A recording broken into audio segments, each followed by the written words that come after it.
नवयुवक, प्रणाम ऋषिवर। कल्याण हो। युवक, मुझे मेरा नाम श्रवण है, श्रवण कुमार। सुंदर है। श्रवण, मुझे प्यास लगी है।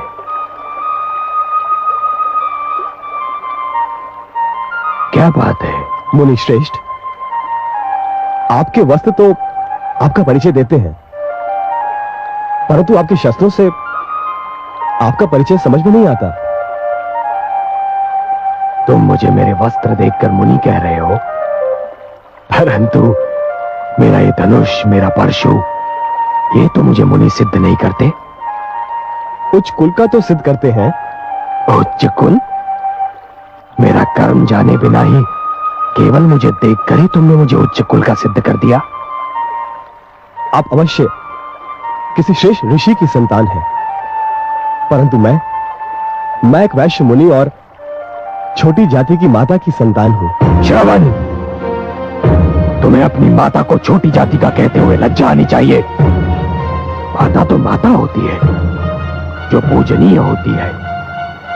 व्यक्ति की पहचान उसके कर्म से होती है। श्रवण, जन्म से तो सभी शूद्र होते हैं। जन्मना जायते शूद्राः संस्कारात् विजोच्यते। क्षमा करें, मैं तो आपका विचार करके कह रहा था। मेरे हाथों से जल लेकर। श्रवण, वायु हर श्रेणी के व्यक्ति को छू कर आती है, और हर श्रेणी के लोग उसी वायु से अपनी श्वास भर लेते हैं, शीतलता प्राप्त करते हैं। सूर्य की किरणें भी सभी के लिए समान होती हैं। श्रवण, मेरा अर्थ समझ रहे हो ना? लाओ, मुझे जल दो, मैं बहुत प्यासा हूं।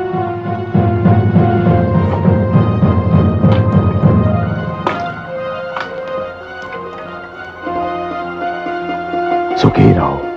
हे मुनिवर, आप मुझे अपना परिचय दें, बड़ी कृपा होगी, क्योंकि आज से आप मेरे आदर्श हैं।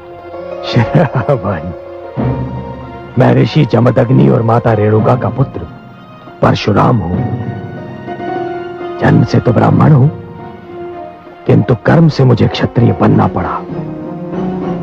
भगवान परशुराम, अहो भाग्य मेरे, जो मुझे आपके दर्शन हुए। एक तीर्थ स्वयं चलकर मेरे पास आ गया। मैं तुम्हारा तात्पर्य नहीं समझा। मैं अपने अंधे माता पिता को तीर्थों की यात्रा कराने निकला हूं। वो जो बैठे हैं मेरे माता पिता हैं।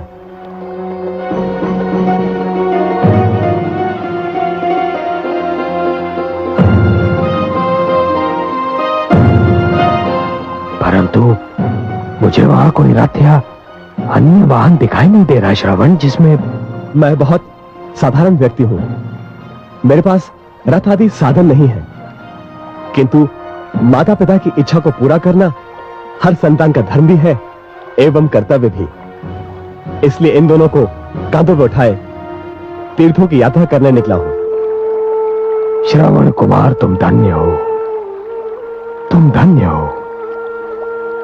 तुम्हारे दर्शन करने के उपरांत अपने माता पिता का परम भक्त होने का मेरा अहंकार तो चूर चूर हो गया। मुझे अपने चरण स्पर्श कर। नहीं नहीं नहीं नहीं, आप मुझे पाप का भागी ना बनाए। आपका यश तो पूरे संसार में सूर्य किरण की भांति फैल चुका है। अब चलिए, चलकर मेरे माता पिता को दर्शन देकर धन्य कीजिए। श्रवण, मैं भी उन माता पिता का दर्शन करके धन्य होना चाहता हूं, जिन्होंने तुम जैसे पुत्र को जन्म दिया। चलो चलिए।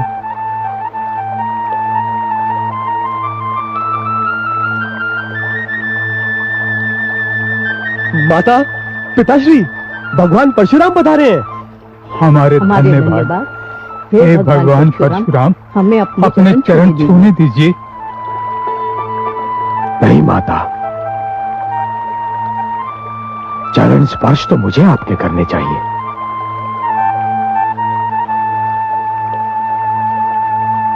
हे माता, मैं आपके पुत्र से मिलकर धन्य हो गया। आपके स्पर्श मात्र से हमें मोक्ष मिल गया। नहीं माता, आपके दर्शनों से मुझे संन्यास प्राप्त हो गया।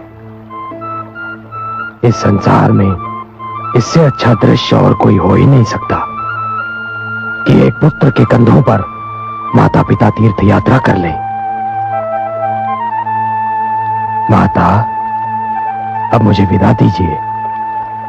मुझे महाराज जनक के पास पहुंचना है।